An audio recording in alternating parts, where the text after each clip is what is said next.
আসসালামু আলাইকুম ছোট বন্ধুরা, তোমরা সবাই কেমন আছো? আজকে আমি তোমাদেরকে পাংচুয়েশন পড়বো। বেসিক্যালি পাংচুয়েশন একটা প্লেলিস্ট হবে, so it is first video.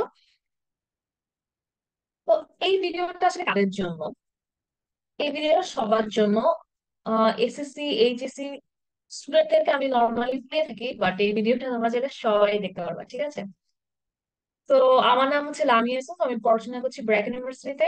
আমি সোফার কয়েকটি অনলাইন এডুকেশন প্ল্যাটফর্মে পড়িয়েছি, বাট আমি নিজে আলাদা করে আমার ইউটিউব চ্যানেলে এভাবে পাংচুয়েশন ন্যারেশন পড়াইনি। তো আমার ইচ্ছা আছে যে এখন থেকে এভাবে আমার চ্যানেলে পড়াবো, যেন তোমরা যে কোনো টাইমে রেকর্ডিং করে দেখে নিতে পারো আর উপকৃত হতে পারো। তো পাংচুয়েশন আমরা কেন ইউজ করি, তাই না? আমি যদি কোনো কথা ননস্টপ বলতে থাকি, কথা কি সুন্দর লাগবে? আমার নাম লামিয়া, আমি ব্র্যাক ইউনিভার্সিটিতে পড়ি, আমি থার্ড ইয়ারে পড়ি, আমার বাবার নাম মোহাম্মদ ইউসুফ। এই যে আমি কথাগুলো ফাস্ট ফাস্ট যদি বলি, কথাগুলো কিন্তু শুনতে ভাল লাগে না, তাই না? আবার আমি যদি কোনো লেখার সময় কোনো কমা ফুল স্টপ না দিলাম, কি লিখতেছি কিছুই বোঝা যাইতেছে না, ঠিক আছে? এইরকমই কিন্তু আমাদের হয়, তাই না? যদি আমি এরকম পজ ছাড়া লিখতে থাকি বা কথা বলতে থাকি। তো এই জন্যই আসলে আমাদের পাংচুয়েশনটার কি বলবো উৎপত্তি হয়, যে আমাদের কথা বলার সৌন্দর্য অথবা লেখার যে সৌন্দর্য, এইটা বাড়ানোর জন্য আমাদের পাংচুয়েশন ব্যবহার করা হয়। আর অনলি সৌন্দর্য না, তুমি যদি একটা কথা সুন্দর করে এক্সপ্রেস করতে চাও, একটা লেখা ভালোভাবে লিখতে চাও, হ্যাঁ, তাহলে কিন্তু তোমাকে অবশ্যই পাংচুয়েশন লাগবে। তো এটা একটা ডেফিনেশন এখানে লিখে রেখেছি বইয়ের ভাষায়। সেটা মনের ভাব ভাষাতে সুস্পষ্ট ভাবে ব্যক্ত করার জন্য সেন্টেন্সের মধ্যে বা শেষে বিশেষ কিছু চিহ্ন ব্যবহার করা হয়। এই চিহ্ন সমূহকে আমরা পাংচুয়েশন মার্ক বলে থাকি, ঠিক আছে? বাংলায় বলা হয় বিরাম চিহ্ন। বাংলায় আমরা কি বলি? বাংলায় বলি আমরা বিরাম চিহ্ন।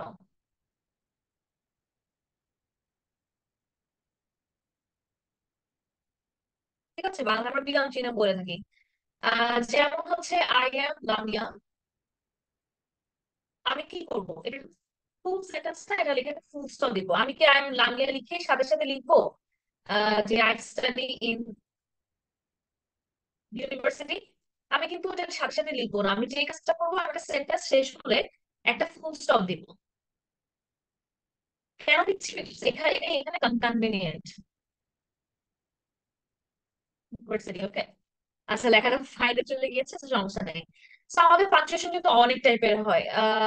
কি কি হতে পারে? ফুল স্টপ হতে পারে। ফুল স্টপকে আমরা বাংলায় বলে থাকি দাড়ি। ফুল স্টপকে কি বলে থাকি? দাড়ি বলে থাকি। ফুল স্টপ দাড়ি।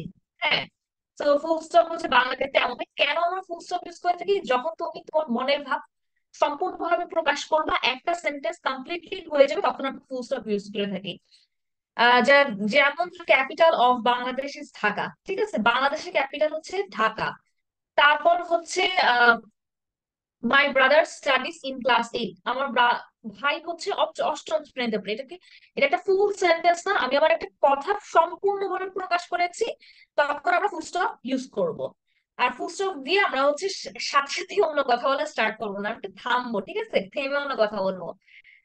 দেন আমাদের কমা। হ্যাঁ, সো কমা সাইন ভুল আছে। কমা আমরা ইউজ করি যখন আমাদের ফুল স্টপের থেকে কম বিরতি লাগে, তখন আমরা কমা ইউজ করে থাকি। হ্যাঁ, সাপোজ আমি বলতে পারি কাম হিয়ার লামিয়া। লামিয়া, এদিকে আসো। কাম হিয়ার লামিয়া, এটা কিন্তু আমি বলতে পারি না। আমি বলবো যে লামিয়া, এদিকে এসো। এই যে আমি কথা বলার মধ্যে একটা বিরতি নিয়েছি, অল্প বিরতি নিয়েছি, এইসব ক্ষেত্রে আমরা কমা ইউজ করে থাকি। কমার আরো অনেক ব্যবহার আছে, আমি জাস্ট নর্মাল একটা ব্যবহার বলেছি। আর আমরা দাঁড়িয়ে চেয়ে কমাতে একটু অল্প থামবো। আবার ধরো আমরা একই টাইপের পার্টস অফ স্পিচ কে যখন আমরা যোগ করে থাকি, তখন আমরা কমা ইউজ করে থাকি। যেমন my favourite colours are black, blue and red. ঠিক আছে, আমি যখন এই সেন্টেন্সটা ইংলিশে বলবো অথবা বাংলায় বলবো বা লিখবো, যাই করি না কেন, এই যে আমি ব্ল্যাক ব্লু কে অ্যাড করবো, ব্ল্যাক ব্লু কে অ্যাড করার সময় আমি একটা কমা লিখবো। অথবা আমি যে কাজটা করবো, একটু থেমে থেমে বলবো, যাতে আমি কথাটা বলি। আমি কি বুঝতে পেরেছি? তারপর আমাদের কাছে কোলন সেমিকোলন আছে। সো যখন আমাদের একটা কথার মধ্যে অন্য একটা কথা স্টার্ট হয়ে যায়, তখন আমরা কোলন ইউজ করে থাকি। অথবা আমরা যখন সাচ অ্যাজ এক্সাম্পল দিই, তখন আমরা কোলন ইউজ করে থাকি। যেমন দেয়ার আর 8 ডিস্ট্রিক্টস ইন বাংলাদেশ। বাংলাদেশ 8টা জেলা রয়েছে, এন্ড দে আর লিখে আমরা কি করবো? একটা কোলন দিব, তারপর আমরা ডিস্ট্রিক্ট গুলোর নাম লিখবো। ফর এক্সাম্পল ঢাকা, আর কি কি আছে, এই যে ঢাকা, খুলনা, সিলেট, ময়মনসিংহ, এগুলো আছে, রাইট? তো এইভাবে আমরা কোলন ইউজ করে থাকি। তো কোলনকে বাংলায় কোলনই বলা হয়, কমাকেও বাংলায় কমাই বলা হয়। তারপর আমাদের আছে সেমিকোলন। সেমিকোলনটা হচ্ছে আমাদের দেখতে এমন হয়ে থাকে। তো সেমিকোলন আমরা কেন ইউজ করে থাকি? যখন আমাদের কমা থেকে একটু বেশি বিরতি লাগে, তখন আমরা সেমিকোলনটা ইউজ করে থাকি। তারপর আমাদের আছে নোট অফ ইন্টারোগেশন, এটাকে বলা হয় প্রশ্নবোধক চিহ্ন। যখন আমরা কাউকে কোনো প্রশ্ন করে থাকি, তখন আমরা ইন্টারোগেটিভ যে মার্ক আছে বা নোট অফ ইন্টারোগেশন আছে, এটা ইউজ করে থাকি। Like what's your name, where do you live, how are you, এইভাবে হচ্ছে। অথবা তুমি কোন স্কুলে পড়ো, what class do you read in. এইসব আমি যখন কাউকে কোনো কোয়েশ্চেন করে থাকি, তখন আমরা ইন্টারোগেশন মার্কটা ইউজ করে থাকি, ঠিক আছে? তারপর হচ্ছে নোট অফ এক্সক্লেমেশন। আর আমরা ফুল স্টপ আর ইন্টারোগেশন দুইটার ক্ষেত্রে আমরা সেম টাইম থামবো। আমরা একটু, যেহেতু আমাদের এইসবের মাধ্যমে ফুল সেন্টেন্স কমপ্লিট হচ্ছে নোট অফ ইন্টারোগেশন অথবা ফুল স্টপের মাধ্যমে, দ্যাটস ওয়াই আমরা একটু বেশি করে থামবো। তারপর আমাদের আছে note of exclamation, right? Note of exclamation হচ্ছে দেখতে এমন হয়ে থাকে, এটা হচ্ছে বিস্ময়বোধক চিহ্ন, হ্যাঁ। যখন আমরা কোনো কিছু থেকে খুব অবাক হই বা আশ্চর্য ফিল করি, তখন আমরা নোট অফ এক্সক্লেমেশন ইউজ করে থাকি। আল্লাহ, তোমার ড্রেসটা কত সুন্দর! ওয়াও, প্লেনটা কত জোরে যাচ্ছে!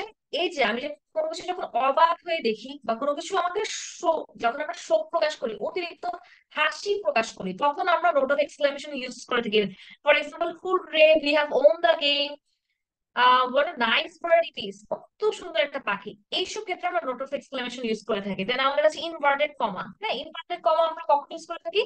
সাপোজ হচ্ছে কারো কোনো ডাইরেক্ট স্পিচ বোঝাতে আমরা ইনভার্টেড কমা ইউজ করে থাকি। She says I am happy, সে বলছে যে আমি অনেক ভালো আছি, ঠিক আছে? এই যে কারো একটা উক্তি বোঝাতে আমরা ইনভার্টেড কমা ইউজ করে থাকি, অথবা বিশেষ কোনো কিছু বোঝাতে আমরা ইনভার্টেড কমা ইউজ করে থাকি। লাইক ধরো হচ্ছে আমি কোনো জিনিসকে বেশি হাইলাইট করতে যাচ্ছি যে এই জিনিসটার নাম এটা, তখন আমরা ইনভার্টেড কমা ইউজ করে থাকি। তারপর অ্যাপোস্ট্রফি আছে, অ্যাপোস্ট্রফিকে আমরা বলি লোভ চিহ্ন বা ইলেক চিহ্ন বলে থাকি।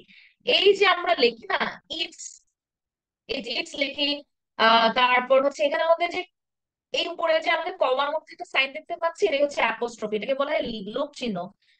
এই যে ইটস থেকে কিন্তু আমাদের ইটস হয়েছে, রাইট? তারপর হচ্ছে লামিয়া, হ্যাঁ, লামিয়া স্পেন, এটা হচ্ছে লামিয়ার কলম। তো এটা কি আমাদের অ্যাপোস্ট্রফি, এখানে ইডেক্স থেকে ইটস হয়েছে, এটাও হচ্ছে আমাদের কি অ্যাপোস্ট্রফি, এটাকে লোপ চিহ্ন বা ইলেক চিহ্ন বলা হয়ে থাকে। তারপর আমাদের হাইফেন আছে, যখন আমরা কোনো কম্পাউন্ড ওয়ার্ড কে যোগ করতে চাই আমরা হাইফেন ইউজ করে থাকি। ফর এক্সাম্পল, এই যে আমরা যে বাংলায় লিখি না মা বাবা, আমরা হাইফেন ইউজ করে থাকি। তারপরে যে আমরা ভাই লিখি, তখন আমরা হাইফেন ইউজ করে থাকি। হাইফেনকে হচ্ছে আমরা আরো অনেক ভাবে ইউজ করে থাকি। আমরা তো এখন হচ্ছে জাস্ট একটা ব্রিফ দিচ্ছি, পাঞ্চুয়েশন দিয়ে আমরা কি বোঝাচ্ছি। আমরা হচ্ছে একটু পরে ডিটেলসে পড়বো প্রত্যেকটার ব্যবহার দিয়ে। So, এখন এখানে তো একটা পেজে লেখার জায়গা নেই, তো আমি পরে ডিটেলস তোমাদেরকে দেখাচ্ছি। তো এটা হচ্ছে আমাদের একটা ব্রিফ, একটা পাঞ্চুয়েশন জাস্ট পরিচয় দিচ্ছি, এটা হচ্ছে ট্রেইলার, হ্যাঁ। তারপর হচ্ছে আমরা ড্যাশ ইউজ করে থাকি। তোমরা দেখো ফিল ইন দ্য ব্ল্যাঙ্কসে কিন্তু আমরা অনেক ড্যাশ ইউজ করে থাকি। যেমন ধরো এই যে উইথ ক্লুজ অথবা উইদাউট ক্লুজ যখন তোমরা করো, তখন কিন্তু তোমরা ড্যাশ দেখে থাকো। আমাদের ব্র্যাকেটস আছে, ব্র্যাকেটস হচ্ছে আমাদের এটা ফার্স্ট ব্র্যাকেট, এটা সেকেন্ড ব্র্যাকেট, এটা হচ্ছে আমাদের থার্ড ব্র্যাকেট। আমরা হচ্ছে অনেক সময় কথা বলি, কথা বলার সময় অস্পষ্ট কথা বলি, ওই জিনিসটা দিয়ে অ্যাকচুয়ালি কি বোঝানো হয় ওটা অনেক সময় আমরা ব্র্যাকেটে লিখে থাকি। সো ব্র্যাকেটকে বাংলায় বলা হয় বন্ধনী চিহ্ন। সো এই তো, পরের ভিডিওটা তোমরা ঝটপট দেখে ফেলো। Bye bye.